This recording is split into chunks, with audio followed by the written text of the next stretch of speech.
His dad. Say hello to the folks.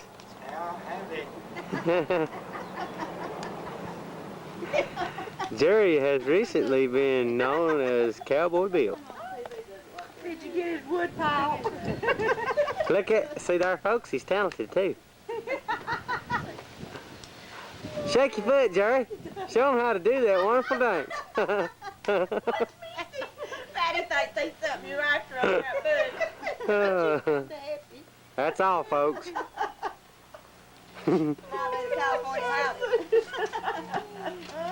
Three. Ladies and gentlemen, right here we have W&O Wood Yard.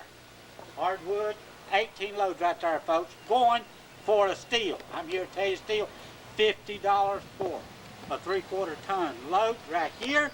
Look. That'll be the pickup. Look, this pickup right here will haul cattle, it'll haul wood. Where else do you get hardwood, ladies and gentlemen? Hardwood. Now you listen to me. Hardwood, a real deal. Right here. Real deal, folks. I'm talking about right here on Brown Ridge. Brown Ridge. We'll deliver less than 10 miles, $50. More than 10, $55. Now where are you going to beat that? And we'll put you a load on these. Ladies and gentlemen, all you have to do is to call 667-2371, day or night. We will deliver, unless it's raining. We do not work in the rain. This wood right here, let me tell you right now, this wood right here, you would think that was busted log splitter. No, sir. No, sir. I'm here to tell you, no. I'll tell you right now, no. This wood was busted with a go devil, folks. I'm here to tell you, a go devil. Folks that don't understand what a go devil is, that's a maul. That's a maul. That's what it is. Hand busted, folks. Hand busted. Hand carved right here, a real deal. Call us anytime, day or night. We're dealing. Is it recording? Okay. What do you want me to do? Larry, sing a song and then bark after you get through. Okay. Let's see here. I'll sing like Randy Travis. Go ahead. Okay. Larry's gonna sing like Andy Travis. Okay. Suppose I called you up tonight and told you that I loved you. And suppose I said I won't come back home. And suppose I cried and said I think I finally learned my lesson. And I'm tired of spending all my time alone. If I told you that I'd realized that I'd been so lonely, and it's killing me to see you hurt this way, would you tell me that you love me too? Would we laugh and cry together the way we did when our love first began? That's all I want to sing. And I'll sing like Willie Nelson too. Willie says, Look at the camera. yeah, the twilight, as I lay sleeping, the blue eyes crying in the rain. Love is like a dying ember.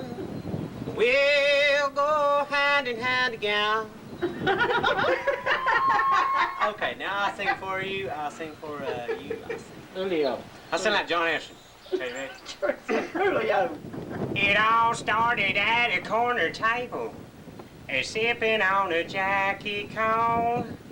And when the sun found us the next morning, we were acting like married folk. I forgot the words.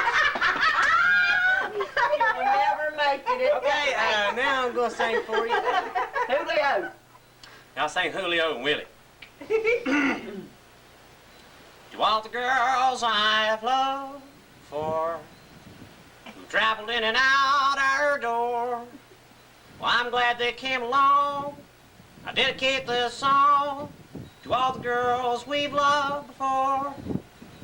Julio says, to all the girls I've loved before, who traveled in and out our door, they live within my heart and always be a part of all the girls I've loved before.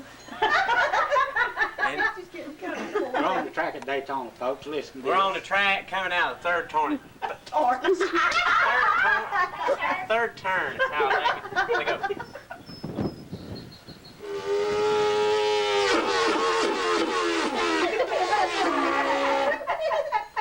Go. Dale Earnhardt says.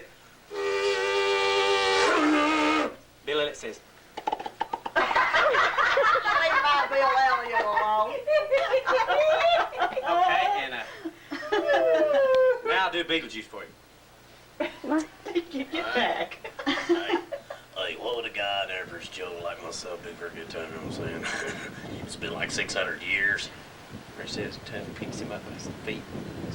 Hey, we come for your daughter, Chuck. I'll do Robin Leach.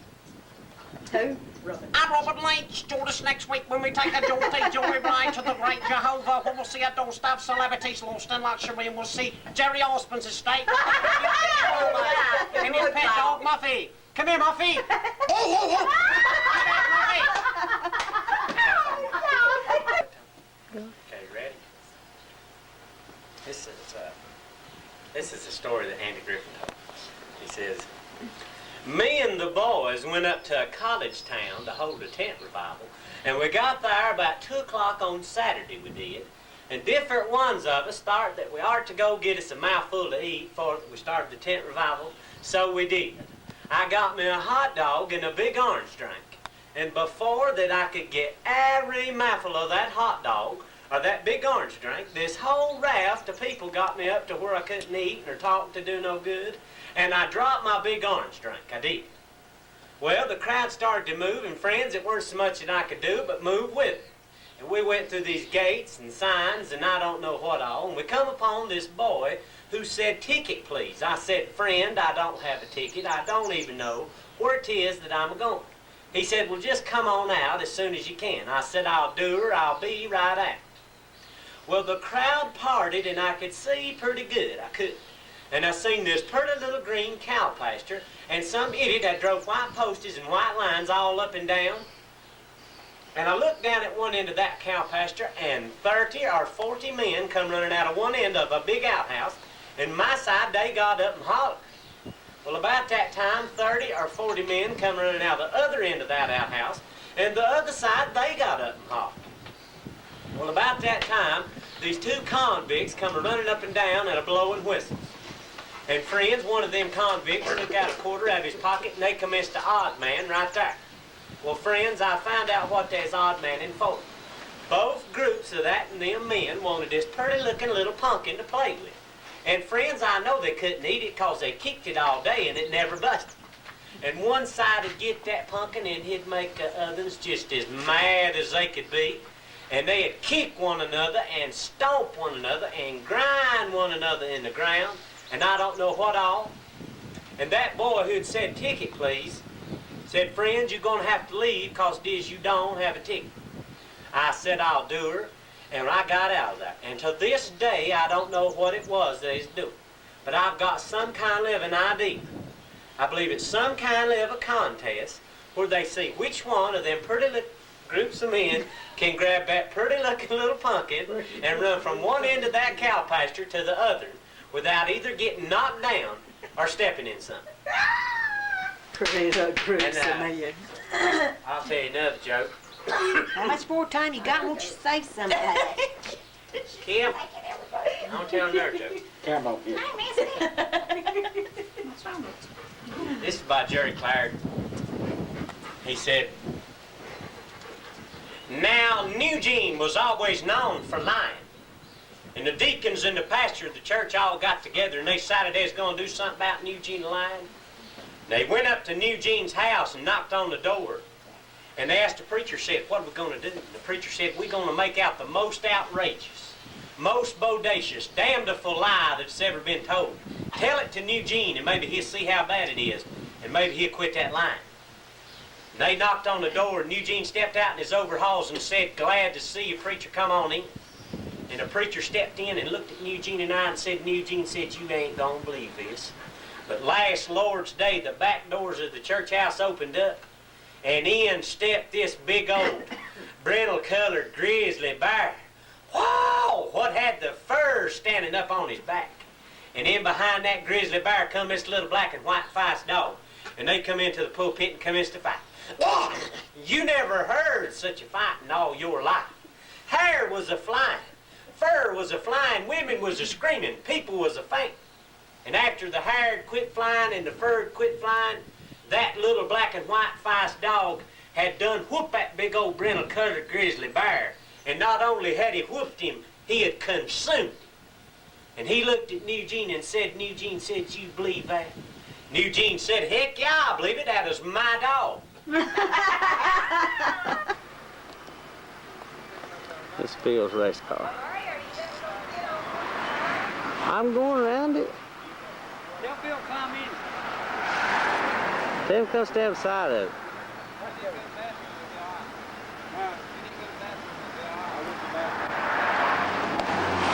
That's what Phil said. Carolyn going? Yeah, it's still going. She too tight? It's still going. I seen Mama gone west. She'd went and hadn't been bad. Carol and Kim and Larry both know where she'd have been. Get her a hairnet. She'd wear my hairnet.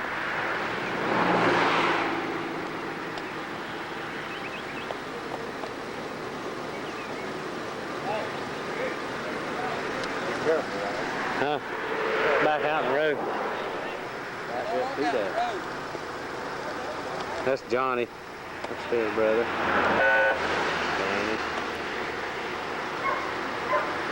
Here goes the race car. All right, you can go ahead. I'll tape it leaving.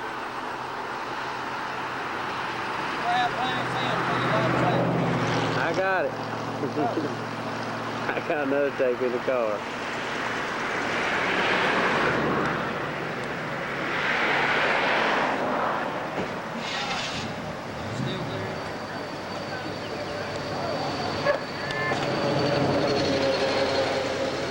There it goes.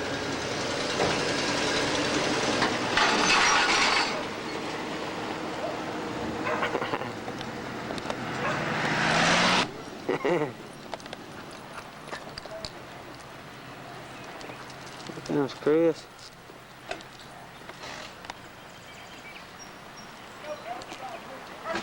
This is Chris, Kim's brother. Say, Chris. See, Chris. See, Shay. What's he got? Early 70s. Where'd you get your camcorder, Larry? It's his Come mom's. on.